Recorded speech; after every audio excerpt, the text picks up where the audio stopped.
To meet the Carolina colony's labor demands, the Lord's proprietors decided to rely on two unfree systems: indentured servitude and race-based slavery. Both systems were relatively new to the English Atlantic world and were directly tied to England's efforts to expand its empire through colonization. As a form of contract labor, indentured servitude first appeared in Virginia in the early 17th century.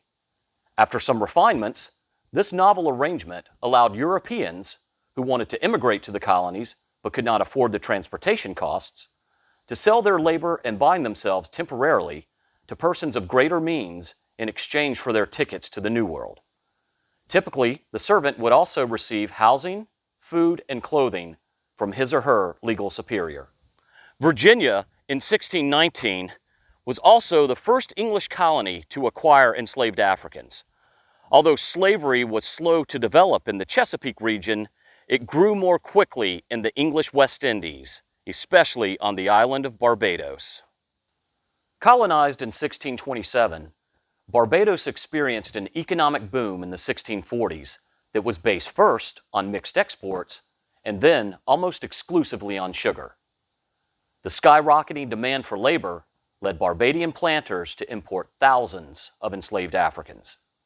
By 1670, the island's population numbered about 63,000 inhabitants, with people of African descent outnumbering Europeans by nearly a 2-to-1 ratio. After the Carolina colony was chartered in 1663, the first overseas interest in settling there came from Barbados. Few opportunities remained on the overcrowded island, and many English colonists were leaving. Those who wanted to immigrate to Carolina also insisted on bringing slavery to the new province. Toward that end, they sought guarantees from the proprietors, who in turn decreed that free colonists would have absolute power and authority over the Africans that they enslaved in Carolina. Indentured servitude and race-based slavery differed in several important ways. First, indentured servitude was largely voluntary. Although there were abuses to the system, individuals generally chose to become servants and agreed to the terms of their contracts. The overwhelming majority of indentured servants were white Europeans. Slavery, on the other hand, was not a choice. It was involuntary, forced upon Africans by Europeans. Second, indentured servants labored for a specified period of time, anywhere from 2 to 7 years, depending on the time and place, with the average Carolina indenture lasting 3.5 years. Enslaved people, however, were compelled to toil for life.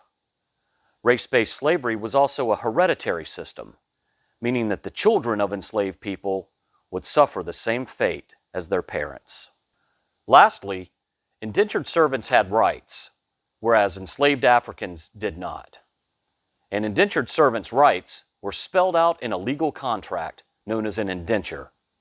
It got this name because it was written in duplicate on the same page, and then the document was indented or cut in two along a unique zigzagging line so that the contract could be authenticated by matching the cut edges. When the first fleet sailed from England in August 1669, most of the colonists on board the flagship Carolina were indentured servants. At least 3 enslaved Africans, who were likely a family, also arrived with the first fleet. We do not know their African names, only the English ones imposed upon them: John, Elizabeth, and John Jr. 1 year after the founding of Charlestown, about 30 enslaved people were toiling in the new settlement.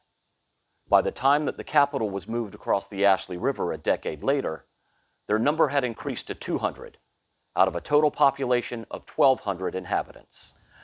While indentured servants made up the majority of unfree laborers in Carolina's early years, a sharp decline in servant migration prompted planters to increase their imports of enslaved Africans to meet the growing demand. By the 1690s, slavery had surpassed indentured servitude as the colony's primary labor system.